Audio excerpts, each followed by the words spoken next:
This is something you're probably not going to forget for quite a while. We're very lucky to have Charles here to speak to us today. A man that has invested and been in this business since day one. Actually, there's some great news that he'll share with us that they'll be doing some things here in Atlanta. So we're going to get in. We might have time for questions at the end, but I'm going to try to stick to my very full agenda. So without further ado, we're just going to get in and have a chat. Thank you, my friend, for being here. The way we like it. The way we like it. Not as nice as the Bahamas, but we'll work on that, right? We'll pretend the beach, you guys are the beach, so just do that every once in a while. So Charles, you've had a front row seat in the theater of evolution of the music industry over the past 20 plus years, starting with the launching of J Records with Clive Davis over 20 years ago, coupled with building Touch Tunes, which we'll talk more about in a bit, starting a decade ago, and now with two new businesses in the mix, including the Sanctuary Studios at Albany, which we'll talk quite a bit about. That's down in the Bahamas, a new major independent label in LA, Hitco Entertainment. You seem to have always had a bullish outlook on the long-range prospects of the music industry. Tell us about that journey and why you've always been comfortable investing in this industry. Out of the experiences that I gained there, always having an entrepreneurial sensibility, I had the opportunity to partner with Clive Davis to launch J Records. Now this was in 2000, and it was the time when the music industry had peaked. Napster had reared its head. The industry was being hammered by file sharing. No one had answers. And for some, the prognosis looked dire. What I saw, and coming to your question, was the fact that people always loved music, that there's always an audience for music globally. There's not a person on this earth who doesn't like listening to music. And so my view was, we'll find a way, but we have to partner with the technology companies. And that started, for me, a love affair with technology, even though at heart I love music, but I've always had a healthy respect for technology. And I've always viewed technologists and founders of technology companies as creators in the same way that I do songwriters, producers, and recording artists. And so having that open mind made a difference, because in the early days of J Records, while the business was shrinking, we took advantage of every technological option available, whether at that time was the early stages of the download stores, or a lot of people laughed at me for doing this, but making aggressive deals at that time with ringtone companies. I really took heart and believed that ultimately technology and content would come together in a way that we could create an alternative to file sharing. So this is before YouTube, Spotify. It was really in the era of Napster, and my sensibility for how I've operated since then was formed in those years. When I started my career with Warner Chappell Music Publishing, I had to rely on a little bit of good fortune, which was the revitalization of the Latin economies at that time. Here, I was fortunate because I had partners who shared my vision, and the predictions we made, thanks to the Spotifys, the YouTubes, the Apples, started happening as people were willing to pay for subscription services. And that has been what has been responsible for the rebirth of the music industry in terms of its commercial health. Creatively, the industry has never wanted. You know, if you go back for the last 50 years, and there are those who say, well, the music I listened to in the 80s is better than anything today, or the 70s were better, or the 90s were better. The reality is that beauty is in the eye of the beholder, and it's all about consumption. If consumption increases, that means the music is good because somebody loves it. Who are you to judge what is good or not, or me? But if kids are listening to a certain kind of music, that means it's the right kind of music, as long as they're listening to it in a broader fashion than might have been the case in the past. And if you look at consumption today, between people who are active on streaming services, radio, or any other format, music is booming. Commercially, we're lagging a little, but we're on the right trajectory. And that's what we played into with the studio and the academy. You have an innate sense of kind of using, I'll call old school passion.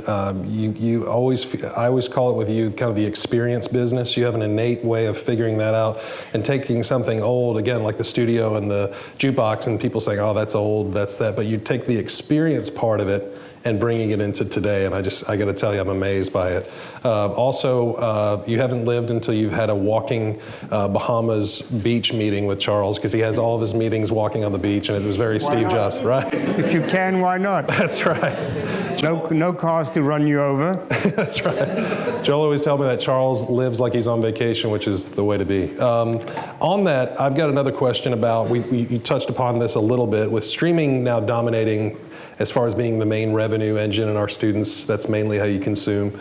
And with 3 consecutive years of growth after a 15-year cycle decline, do you think we're out of the danger zone? What do you, as a soothsayer of the industry and all your experience, where do you think we are and where do you think we're headed? Look, I think we're in a good place at the moment, even though when you read the music-related press, there's a lot of dissent around the rates aren't high enough, various DSPs aren't paying enough, the industry isn't giving me the right living. So it's not that we in this panacea of goodwill and perfection, but given where we were, if you look at the trajectory over the last 5 years, we're definitely in a place where business is growing, but it's growing globally. This isn't anymore the story of what happens in the Western world. It's the story of what's happening globally. So where we are is really with a situation where we have momentum that is really continues to accelerating and continues to move forward. And there are those that will say, well, the streaming business only grew 29% last year. It was 40% the year before. It's going to be 20% this year. That's not a good sign. But as your base grows, your growth rate will decline. But as long as in absolute terms, if you look at the dollars coming into the industry, as long as those numbers aren't declining, then you have a good pattern. So if I were to predict what the next decade brings, because if you think about it, Spotify really was the company that was the ignition for the rebirth of the industry. And they are 10 years old now, so they've had their first decade. So it's what I call the end of chapter 1.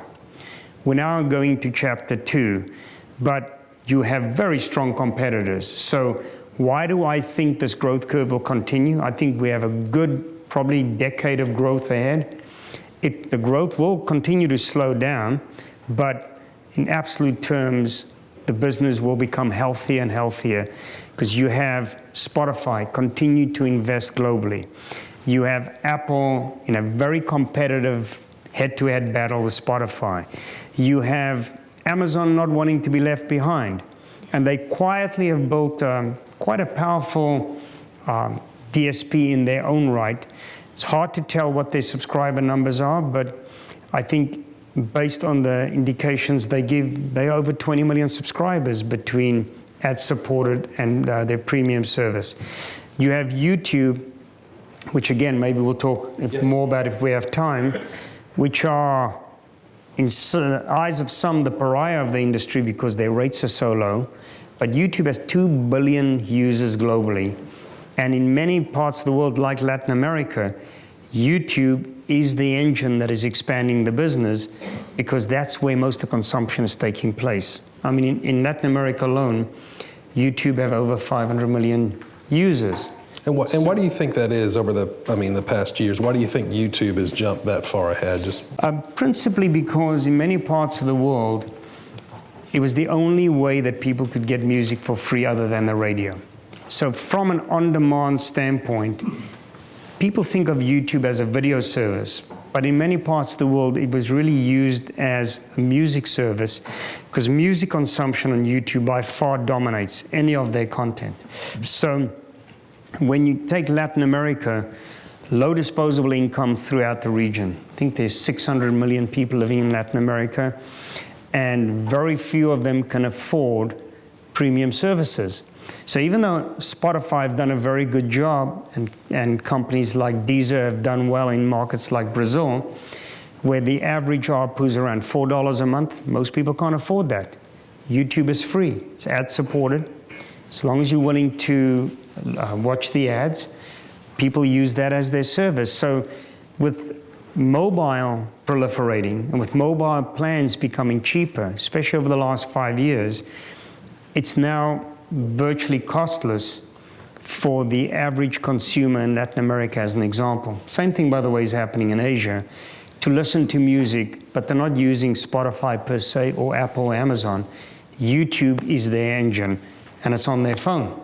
So ultimately, when I look at our business as an example, and part of what gave me the confidence to sit with LA Reid and decide we're going to launch a modern era music company was the fact that even though YouTube is viewed as being a bad player by some in the industry because their rates are so low, it really, from a commercial standpoint, is part of the thesis that led me to believe that the revenue streams, whilst we would want rates to go up, but those revenue streams from YouTube would make enough of a difference to help fuel serious investment in a new company. And YouTube is the new jukebox, right? In many ways, yes. Video-driven jukebox. That's fantastic. That's amazing. And on the way over, we were talking with our colleague Amy Arefo about your home continent and Africa, and you want to talk about some of those markets of globally. You're exactly right. Basically, if you have an internet connection, you've got access to music now. So I don't know how many of you know Amy. They all know Amy, right? Okay.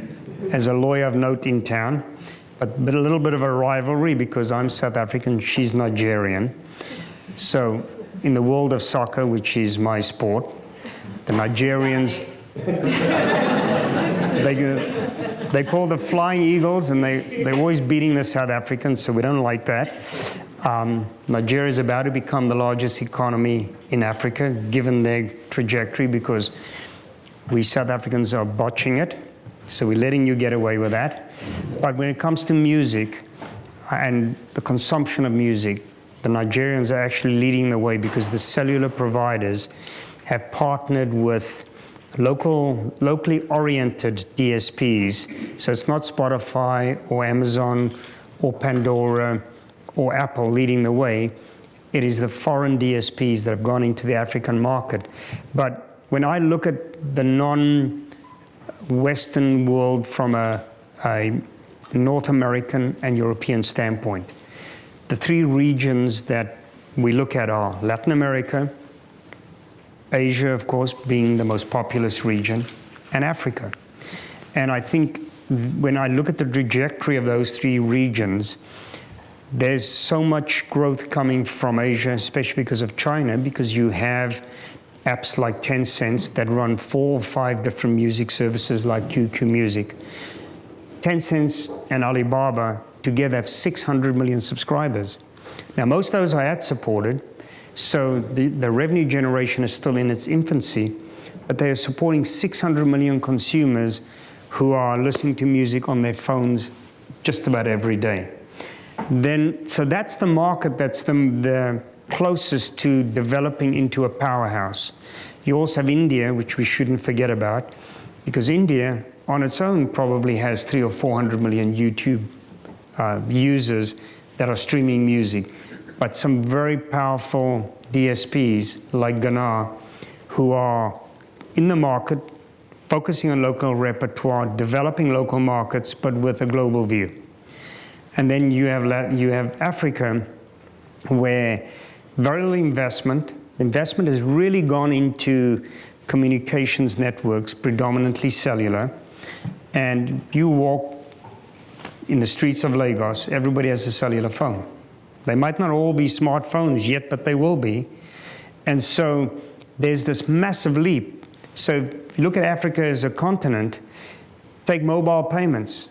Africa is the leading continent in terms of consumer solutions, far more advanced than any other continent, out of necessity, because the unbanked in Africa are predominant versus those who have banking.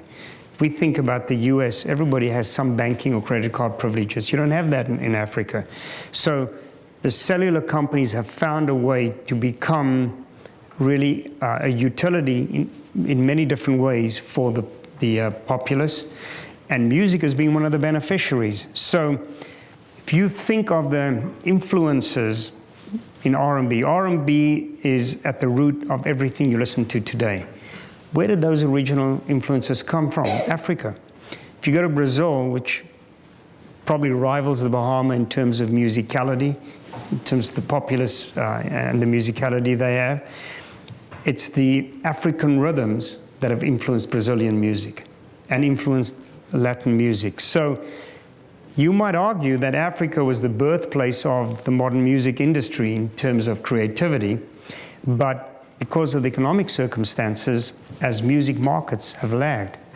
But I think if you look at the next decade, if you asked me for my predictions, I think if we jump 10 years from now, and I was sitting here talking to you, and we were doing a recap, I think at that point, I would be saying to you, Africa is now part of the growth engine for the global music industry.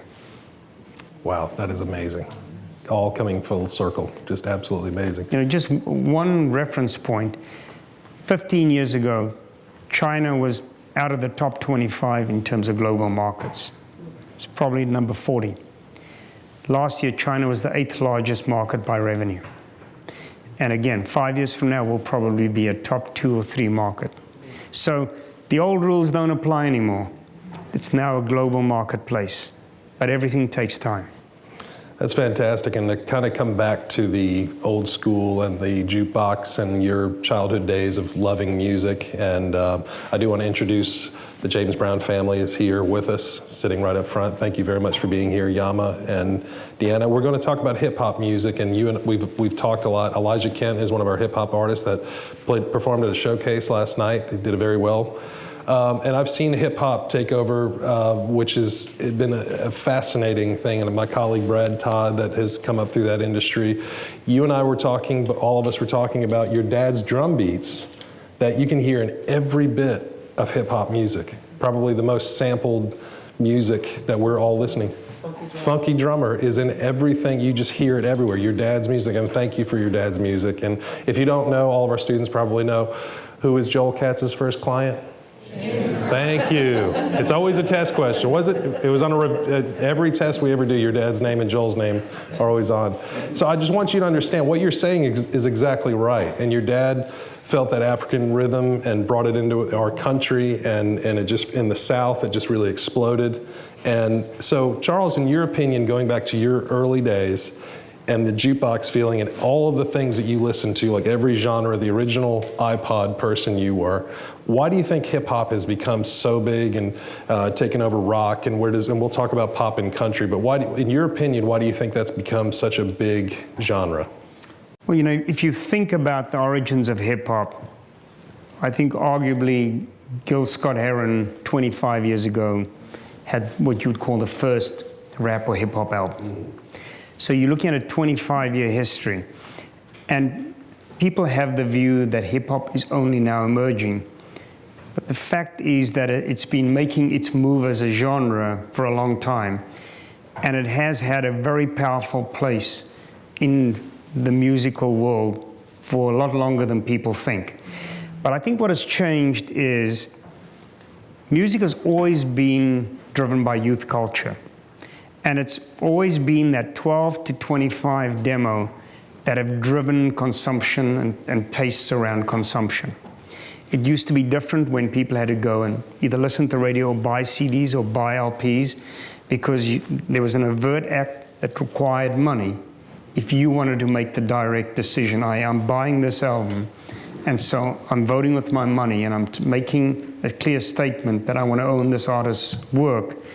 Different than listening to it on the radio or streaming, because streaming, it's not as aggressive an act. You're not paying $16 for a CD. You're just listening to all the music the world has to offer. But if you think about youth culture and the tools that the youth have had at their disposal, social media has changed everything. And so if you look at the last 5 to 7 years, you know, we think about the birth of Facebook, Instagram, Snap, all of these massive platforms, but that has put music at the fingertips of anyone, from young kids to adults. and also has allowed the social aspect of music to become much more powerful, namely the sharing of music. So when you look at youth culture, the shift towards hip-hop as the genre of choice, even though it's not the only genre. I mean, if you look at the Nielsen ratings and the way they look at genre stratification, they would say hip-hop and R&B today has a 25% market share. But it goes much deeper than that, because kids love hip-hop. And if you think of hip-hop artists, they're not just artists, they're lyricists, they're poets. They define popular culture. So hip-hop is popular culture. And so to me, it's no surprise that the genre is so dominant, but hip-hop has become so much more musical and has splintered off into so many different movements. And its impact now really goes right into the pop genre. So what is the dividing line between hip-hop and pop? Those lines are blurred, because I would argue that hip-hop is pop today. I agree completely. And lifestyle, fashion, you're exactly right. It goes back to when Elvis originally broke, it was all of those things, right? Merchandising, kind of back again. This theme keeps coming up, everything is old, that is old is new again, right? And look, what I appreciate about hip-hop, putting the music aside for a moment, is I'm an entrepreneur at heart. I love the idea of starting something new and building it. Now, in a lifetime, you only have so many opportunities to do that, because there are some who can be serial entrepreneurs, but for those like me, when we try to build something, we can never sell it. We always have to hold on to it or be part of it, because we love it so much. It's why I still have my involvement with TouchTunes, even though I have 2 other businesses that now absorb all of my waking hours. But when you look at hip-hop artists, they are entrepreneurs. They figure, how do we get gigs? How do we get people to listen to our music? How do we take our merchandising ideas and turn those into businesses? So hip-hop artists are businesses unto themselves out of necessity. And so what has happened when you take the whole genre and its influence on popular culture, the fact is they have such an outside impact because they reach into every aspect of culture, not just the music you hear. That's amazing. And for our students, I got to ask this question, because we have a lot of very talented students in this room. You are a soothsayer. You see trends in the industry. You and I had a brief discussion before we came up here today. If you were their age and knowing what you know, what sectors would you have them get into with our industry? What would you have them pay attention to, adhere to? What do you think as far as what they need to learn and do? You'd mentioned the entrepreneurial side, but what do you think as far as the future for their working in this industry? What do you think you would recommend? So, you know, there's an old saying, do what you love. But I'm going to debunk that a little bit.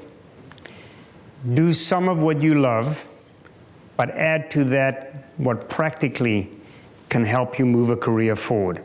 So you have to have an affinity for the discipline that you choose, but you also really have to apply that to what the opportunities are at hand. Because if you want to be a perfectionist about your career, you could very easily miss the boat.